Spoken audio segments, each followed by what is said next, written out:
Outlet पर होगा आपके सारे फिजिक्स के इंस्टीट्यूट मैथ्स और उसका सफाया। बस अपने फोन से क्वेश्चन की फोटो खींचो, क्रॉप करो और तुरंत वीडियो सोल्यूशन पाओ। डाउनलोड कीजिए डाउटनेट ऐप अभी या फिर व्हाट्सएप कीजिए अपने डाउट्स 8 400 400 400 पर। इस क्वेश्चन में हमें दे रखा है कि दो स्टोन ऊपर की ओर थ्रो किए जा रहे हैं एक साथ 200 मीटर हाई क्लिफ से विद इनिशियल स्पीड 15 मीटर पर सेकंड एंड 30 मीटर पर सेकंड। ठीक है, यानी कि हमारा u1 हो गया स्टोन 1 के लिए 15 मीटर पर सेकंड और u2 हमारा सेकंड स्टोन के लिए इनिशियल वेलोसिटी हो गया हमारा 30 मीटर पर सेकंड। ठीक है, तो हमसे पूछा गया है कि सेकंड स्टोन का फर्स्ट स्टोन के रिलेटिव पोजीशन क्या होगा। उसका हमें ग्राफ दे रखा है और हमें वेरीफाई करना है कि ये ग्राफ सही है। गिवन कि हम एयर रेसिस्टेंस को इग्नोर कर रहे हैं और जो हमारा स्टोन है वो ग्राउंड को हिट करने के बाद रिबाउंड नहीं कर रहा है। हमें जी का वैल्यू 10 मीटर पर सेकंड स्क्वायर लेना है और हमें ये स्ट्रेट लाइन और ये कर्व लाइन दोनों का इक्वेशन लिखना है। ठीक है, तो देखिए हमारा फर्स्ट स्टोन का पोजीशन किसी टाइम टी पे क्या होगा, बाई वन हो जाएगा हमारा u1t minus half G T square. ठीक है, और हमारा बाई टू हो जाएगा सेकेंड स्टोन के लिए किसी टाइम टी पे पोजीशन हो जाएगा हमारा u2t minus half G T square. तो देखिए हमारा फर्स्ट स्टोन के लिए टाइम ऑफ फ्लाइट कितना है, हमारा स्टोन 1 के लिए टाइम ऑफ फ्लाइट हो जाएगा टाइम ऑफ फ्लाइट। देखिए एक तो स्टोन हमारा 200 मीटर हाई क्लिफ से फेंका गया तो यहाँ से पहले स्टोन ऊपर की ओर जाएगा एंड देन इस पोजीशन तक पहुंचा और फिर यहाँ से वापस नीचे।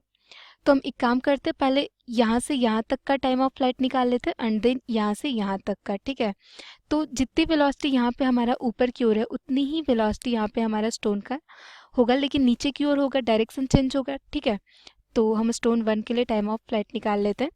देखिए इस पोजीशन से यहाँ तक पहुँचने में उसे टाइम लग जाएगा हमारा 2u/g 2u1/g। ठीक है, प्लस हमें यहाँ से यहाँ तक के लिए हमारा टाइम ऑफ फ्लाइट निकालना पड़ेगा। पहले हम निकाल लेते हैं यहाँ से यहाँ तक के लिए। ठीक है, 2u1/g तो ये हो जाएगा हमारा 2 इंटू u1 दे रखा हमारा 15 मीटर पर सेकेंड अपॉन g 10 हो जाएगा। ठीक है, तो ये हो गया हमारा 3 सेकेंड। ठीक है, और हमारा दूसरा यहाँ से यहाँ तक के लिए हमारा इक्वेशन हो जाएगा, हमारा हाइट है 200 मीटर इक्वल्स टू u यहाँ पे इस पोजीशन पे 15 है तो 15t plus half G T square. इस इक्वेशन को सॉल्व कर लेंगे तो हमारा t आ जाएगा, तो ये हो जाएगा हमारा T square plus 3t minus 4t equals to 0। इसे सॉल्व करने पे हमारा आ जाएगा t इक्वल्स टू 5 सेकेंड या फिर -8 सेकेंड। तो हमारा टाइम तो निगेटिव होगा नहीं, तो हमारा t इक्वल्स टू हो जाएगा 5 सेकेंड यहाँ से यहाँ तक आने में टाइम, तो इसमें ऐड हो जाएगा हमारा 5 सेकेंड। ठीक है, इसमें भी ऐड हो गया हमारा 5 सेकेंड ये वाला पार्ट, तो टोटल टाइम ऑफ फ्लाइट हो गया हमारा 8 सेकेंड स्टोन 1 के लिए। ठीक है, उसी तरह अब देखते हैं स्टोन 2 के लिए। तो स्टोन 2 का हमारा हो जाएगा, स्टोन 2 का भी यहाँ से यहाँ तक आने में उसे टाइम लगेगा। लेट्स से कि ये t1 है तो t1 हो जाएगा हमारा 2u2/g। u2 हमारा दे रखा है 30, तो ये हो गया हमारा 6 सेकेंड। ठीक है, अब दूसरा हम यहाँ से यहाँ तक के लिए निकाल लेंगे, तो उसके लिए हमारा इक्वेशन हो जाएगा 200 इक्वल्स टू u2 हमारा 30 तो 30t plus half G T square. ठीक है, इसे सिंप्लीफाई करने के बाद हमारा इक्वेशन आ जाएगा T square plus 6t minus 4t equals to 0। तो यहाँ पे t आ जाएगा हमारा 4 सेकेंड एंड -10 सेकेंड। तो निगेटिव में तो हमारा टाइम होगा नहीं, तो यहाँ पे भी हम t ले लेंगे 4 सेकेंड। तो यहाँ पे हमारा आ जाएगा total time of flight, total time of flight equals to 6 second plus 4 second, यानी कि हमारा टोटल टाइम ऑफ फ्लाइट हो गया 10 सेकेंड। तो देखिए हमारा जो स्टोन 1 है वो 8 सेकेंड तक एयर में है और स्टोन 2 हमारा 10 सेकेंड तक एयर में है। तो यानी कि 8 सेकेंड के बाद हमारा जो स्टोन 1 है वो रेस्ट में है, ग्राउंड पे है, ठीक है। तो हम पहले पोजीशन, रिलेटिव पोजीशन निकाल लेते हैं। टी लेस देन 8 सेकेंड के लिए, less than equals to 8 second के लिए हमारा हो जाएगा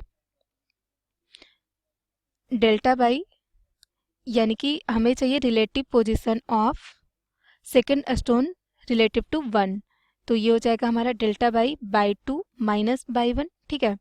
तो बाई 2 देखिए ऊपर हमारा आ रखा है u2t minus half G T square,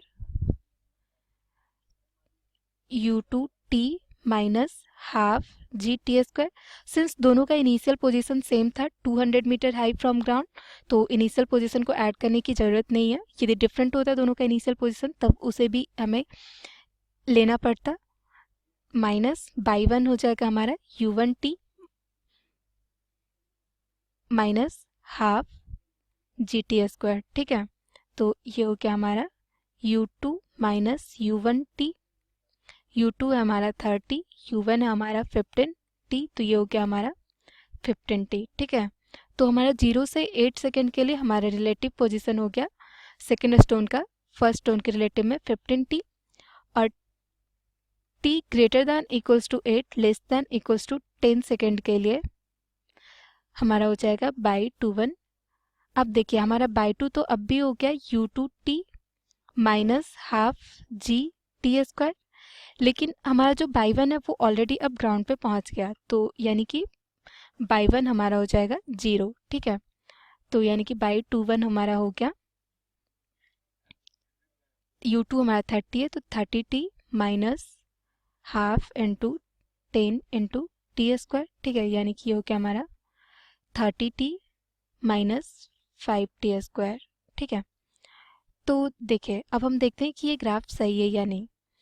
तो इनिशियली हमारा रिलेटिव पोजीशन है 8 सेकेंड तक 15t, तो देखिए हम ग्राफ में देख सकते हैं कि 8 सेकेंड तक हमारा जो पोजीशन है वो टाइम पे लीनियरली डिपेंडेंट है, और वही हमारा इक्वेशन से भी आया टाइम के लीनियरली डिपेंडेंट 15t, यानी कि t इक्वल्स टू 8 सेकेंड पे हमारा 15 इंटू 8 हो जाएगा पोजीशन, ठीक है। Relative position x2 minus x1 जो कि 120 आएगा वही आ रहा है, तो यानी कि t इक्वल्स टू 8 सेकेंड पे सही है, t इक्वल्स टू 0 पे भी ये सही है, ठीक है।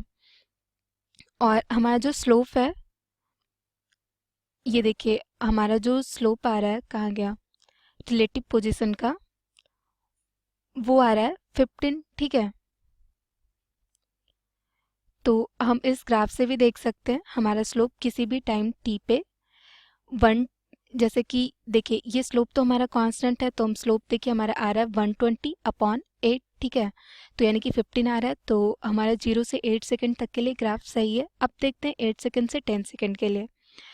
तो 8 से 10 सेकेंड के लिए जो बाई 2 1 है वो है हमारा 30t माइनस 5t स्क्वायर, तो देखिए t इक्वल्स टू 8 सेकेंड पे हमारा आ जाएगा Y 2 1 equals to 30 into 8 minus 5 into 8 square, तो ये हमारा आ रहा है 120 की इक्वल, यानी कि t इक्वल्स टू 8 सेकेंड के लिए सही है।